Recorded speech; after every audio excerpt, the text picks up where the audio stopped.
learning Quran together. بسم اللہ الحمدللہ والصلاۃ والسلام علی رسول اللہ۔ سورہ نحل آیت 31۔ جنات عدن ہمیشہ کی جنتیں ہیں، یدخلونہا جن میں وہ داخل ہوں گے، تجری من تحتہا الانہار ان کے نیچے نہریں بہہ رہی ہوں گی، لہم فیہا ما یشاءون ان کے لیے ان میں وہ سب ہوگا جو وہ چاہیں گے، یعنی سدا بہار باغات اور ان کے درختوں کے نیچے سے نہریں بہہ رہی ہوں گی، جیسا کہ اللہ تعالیٰ نے فرمایا وَفِيهَا مَا تَشْتَهِي الْأَنفُسِ وَتَلَذُّ الْأَعْيُنُ وَأَنْتُمْ فِيهَا خَالِدُونَ، اور اس میں وہ ہر چیز ہوگی جس کی دل خواہش کریں گے اور جس میں آنکھوں کو لذت ہوگی اور تم اس میں ہمیشہ رہنے والے ہو۔ سورہ زخرف 71۔ یعنی جب بھی ان کے دل کسی چیز کی آرزو اور اس کا ارادہ کریں گے تو وہ چیز انہیں اپنی کامل ترین شکل میں حاصل ہو جائے گی۔ یہ ممکن نہیں ہوگا کہ وہ کوئی ایسی نعمت طلب کریں جس میں ان کے دلوں کی لذت ہو اور وہ حاضر نہ ہو، اس لیے اللہ تعالیٰ اہل جنت کو ہر وہ چیز عطا کرے گا جس کی وہ تمنا کریں گے، یہاں تک کہ ان کو ایسی ایسی نعمتیں یاد دلائے گا جو کبھی ان کے خواب و خیال میں بھی نہ آئی ہوں گی۔ نہایت بابرکت ہے وہ ذات جس کے کرم کی کوئی انتہا اور اس کی سخاوت کی کوئی حد نہیں۔ کذالک یجزی اللہ المتقین، اسی طرح اللہ تعالیٰ متقیوں کو جزا دیتا ہے،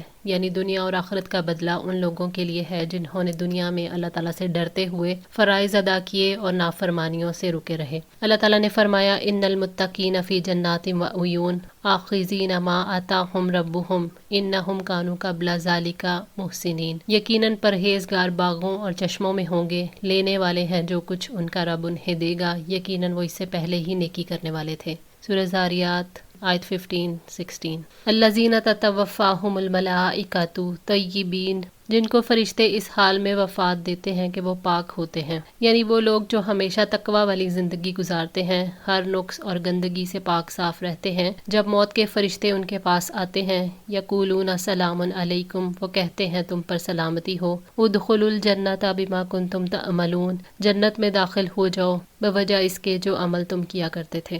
فرشتے کہتے ہیں تمہارے لیے خاص طور پر کامل سلام اور ہر آفت سے سلامتی، اور تم ہر ناپسندیدہ چیز سے محفوظ ہو۔ اللہ تعالیٰ نے فرمایا ان الذین قالوا ربنا اللہ ثم استقاموا تتنزل علیہم الملائکۃ الا تخافوا ولا تحزنوا وابشروا بالجنۃ التی کنتم توعدون نحن اولیاؤکم فی الحیاۃ الدنیا وفی الآخرہ ولکم فیہا ما تشتہی انفسکم ولکم فیہا ما تدعون نزلا من غفور رحیم۔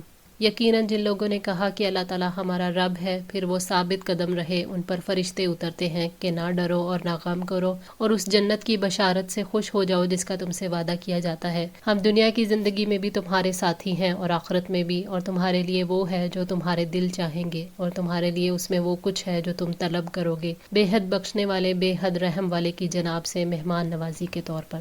سورہ فصلت آیت 30-32۔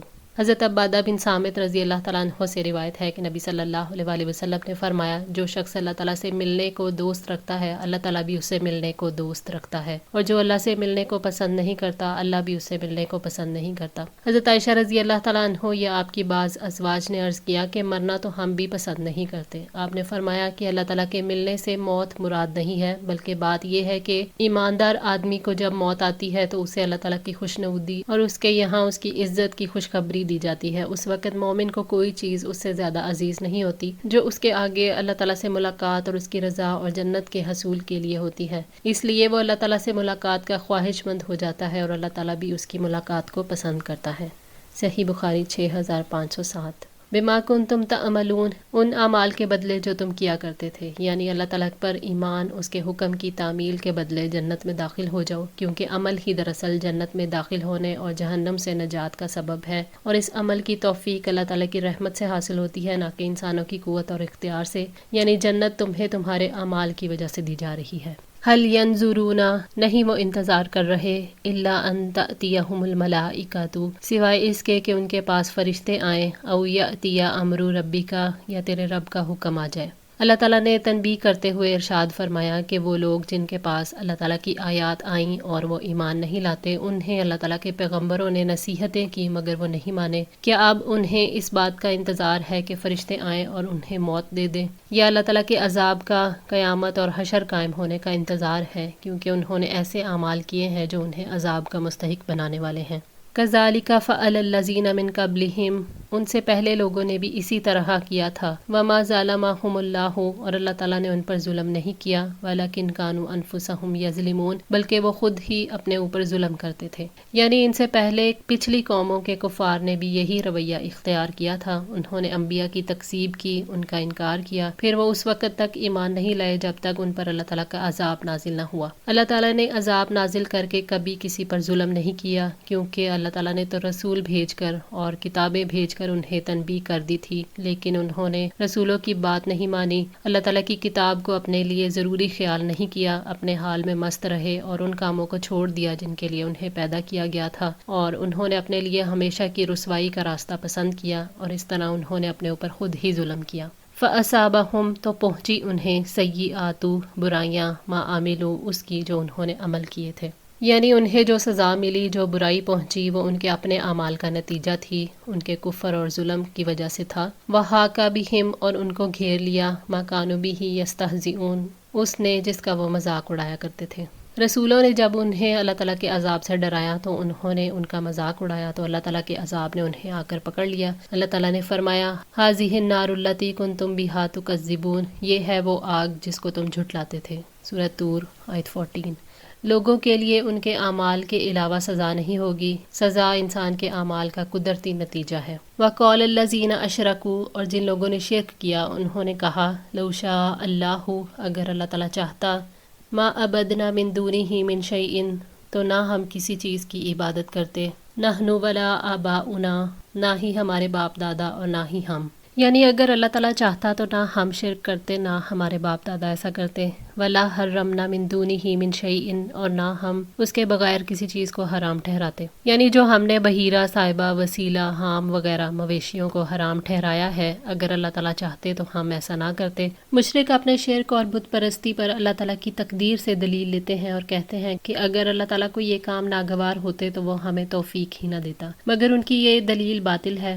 اگر ان کی یہ بات صحیح ہوتی تو اللہ تعالیٰ ان سے پہلے لوگوں کو ان کے شرک کی وجہ سے کبھی عذاب نہ دیتا. اس کے برعکس اللہ تعالیٰ نے ان کو سخت عذاب کا مزہ چکھایا. دراصل حق کو جسے رسول لے کر آئے رد کرنے کے سوا ان کا کوئی اور مقصد نہیں، ورنہ وہ خوب جانتے ہیں کہ اللہ تعالیٰ کے خلاف ان کے پاس کوئی دلیل نہیں. كَذَلِكَ فَعَلَ الَّذِينَ مِن قَبْلِهِمْ، ان سے پہلے لوگوں نے بھی ایسا ہی کیا. اللہ تعالیٰ نے واضح فرمایا کہ جیسے یہ مشرک اپنے کفر اور تکذیب پر اصرار کر رہے ہیں، ان سے پہلے گزرنے والی قوموں کی بھی ایسی ہی حالت تھی، یہاں تک کہ ان پر اللہ تعالیٰ کا عذاب آ گیا. فَهَلْ عَلَى الرُّسُلِ، تو نہیں ہے رسولوں پر، إِلَّا الْبَلَاغُ الْمُبِينُ، مگر صاف صاف پہنچا دینا. یعنی رسولوں کا کام ایسا ابلاغ کرنا ہے جو دل اور دماغ تک پہنچ جائے. رسولوں کا کام مشرکوں کو شرک چھوڑنے پر مجبور کرنا نہیں ہے، نہ ہی ان پر شریعت کو لازم کرنا ہے. ان کا کام تو اللہ تعالیٰ کے احکام کو پہنچا دینا ہے. اس مقام پر نبی صلی اللہ علیہ وآلہ وسلم کے لیے تسلی بھی ہے اور صبر سے کام لینے کی تلقین بھی، یہاں تک کہ آپ اپنے رب کا پیغام پہنچا دیں اور آپ کے دشمنوں کے مقابلے میں آپ کی فتح ہو. وَلَقَدْ بَعَثْنَا فِي كُلِّ أُمَّةٍ رَسُولًا، اور بلا شبہ یقیناً ہم نے ہر امت میں ایک رسول بھیجا. أَنِ اعْبُدُوا اللَّهَ، کہ اللہ تعالیٰ کی عبادت کرو، وَاجْتَنِبُوا الطَّاغُوتَ، اور طاغوت سے اجتناب کرو. اللہ تعالیٰ نے ہر قوم میں ہر زمانے میں رسول بھیجا ہے. اس طرح ساری قوموں پر اللہ تعالیٰ کی حجت قائم ہو چکی ہے. سارے انبیاء کی دعوت ایک ہی تھی کہ اللہ تعالیٰ کی عبادت کرو. اللہ تعالیٰ نے فرمایا وَمَا أَرْسَلْنَا مِن قَبْلِكَ مِن رَسُولٍ إِلَّا نُوحِي إِلَيْهِ أَنَّهُ لَا إِلَٰهَ إِلَّا أَنَا فَاعْبُدُونِ، اور ہم نے آپ سے پہلے کوئی رسول نہیں بھیجا مگر ہم اس کی طرف وہی کرتے رہے کہ بلا شبہ میرے سوا کوئی معبود نہیں، چنانچہ تم میری ہی عبادت کرو. سورہ الانبیاء آیت 25. وَاجْتَنِبُوا الطَّاغُوتَ، یعنی غیر اللہ کی عبادت سے بچو، شیطان سے بچو اور ڈرو اس سے کہ وہ تمہیں اللہ تعالیٰ کی راہ سے بھٹکا نہ دے. اللہ تعالیٰ نے فرمایا فَمَن يَكْفُرْ بِالطَّاغُوتِ وَيُؤْمِن بِاللَّهِ فَقَدِ اسْتَمْسَكَ بِالْعُرْوَةِ الْوُثْقَىٰ، چنانچہ جو باطل معبود کا انکار کرے اور اللہ تعالیٰ پر ایمان لائے تو اس نے ایک مضبوط کڑا تھام لیا جس نے کبھی ٹوٹنا نہیں. سورہ البقرہ 256. فَمِنْهُم مَّنْ هَدَى اللَّهُ، چنانچہ ان میں سے کچھ کو اللہ تعالیٰ نے ہدایت دی. وَمِنْهُم مَّنْ حَقَّتْ عَلَيْهِ الضَّلَالَةُ، اور ان میں سے کچھ وہ تھے جن پر گمراہی مسلط ہو گئی. انبیاء کی دعوت کو جن لوگوں نے قبول کیا وہ ہدایت پا گئے، انہوں نے حق کو پہچان لیا، اس پر یقین رکھا، اس پر عمل کیا اور نجات پا گئے. اور کچھ لوگ ایسے بھی تھے جن پر اللہ تعالیٰ کے ازلی علم میں گمراہی ثابت ہو گئی۔ اللہ تعالیٰ نے اپنے نبی کو یہ بتایا ہے کہ مشرکوں کو ہدایت دینے کی تمنا رکھنا مفید نہیں، جبکہ وہ اللہ تعالیٰ کے علم میں گمراہ قرار پا چکے ہیں۔ اللہ تعالیٰ نے فرمایا واللہ یدعو الی دار السلام ویہدی من یشاء الی صراط مستقیم، اور اللہ تعالیٰ سلامتی کے گھر کی طرف دعوت دیتا ہے اور وہ جس کو چاہتا ہے سیدھے راستے کی طرف ہدایت دے دیتا ہے۔ سورہ یونس 25۔ فسیروا فی الارض، سو تم زمین میں چلو پھرو، فانظروا کیف کان عاقبۃ المکذبین، پھر دیکھو کہ جھٹلانے والوں کا انجام کیسا ہوا۔ یعنی اللہ تعالیٰ کے غضب کے آثار دیکھو جو ان پر نازل ہوئے۔ تم زمین میں دیکھو، تمہیں ایک بھی ایسا شخص نہیں ملے گا جس نے اللہ تعالیٰ کو جھٹلایا ہو اور ہلاکت کے انجام تک نہ پہنچا ہو۔ جنوب میں قوم عاد کو، شمال میں سمود کو، مدین اور لوط کو، اور مغرب میں فرعون کو دیکھو۔ انتحرس، اگر آپ حریص ہیں، علی ہداہم، ان کی ہدایت پر، فإن اللہ لا یہدی، تو یقیناً اللہ تعالیٰ اس کو ہدایت نہیں دیتا، من یضل، جسے وہ گمراہ کر دیتا ہے، وما لہم من ناصرین، اور نہ ہی ان کے لیے کوئی مددگار ہے۔ اللہ تعالیٰ نے نبی صلی اللہ علیہ وآلہ وسلم پر واضح فرمایا کہ آپ مشرکوں کی ہدایت کے لیے حریص ہیں، جبکہ ان کو ہدایت پر لانے کی تمنا مفید نہیں، کیونکہ وہ اللہ تعالیٰ کے علم میں گمراہ قرار پا چکے ہیں۔ انسانوں کو ہدایت اور گمراہی اللہ تعالیٰ کے قانون کے مطابق ملتی ہے۔ اللہ تعالیٰ اس کو ہدایت نہیں دیتا جسے وہ گمراہ کر دیتا ہے، چاہے وہ ہدایت کا ہر سبب ہی کیوں نہ استعمال کر لے، اللہ تعالیٰ اسے ہدایت سے نہیں نوازے گا۔ نبی صلی اللہ علیہ وآلہ وسلم سے اسی لیے اللہ تعالیٰ نے فرمایا انک لا تہدی من احببت ولکن اللہ یہدی من یشاء، یقیناً آپ جسے چاہیں ہدایت نہیں دے سکتے مگر اللہ تعالیٰ جسے چاہتا ہے ہدایت دیتا ہے۔ سورہ القصص 56۔ من یضلل اللہ فلا ہادی لہ ویذرہم فی طغیانہم یعمہون، جس کو اللہ تعالیٰ گمراہ کر دے تو اس کو راستہ دکھانے والا کوئی نہیں، اور انہیں وہ سرکشی میں چھوڑ دیتا ہے کہ وہ بھٹکتے پھرتے ہیں۔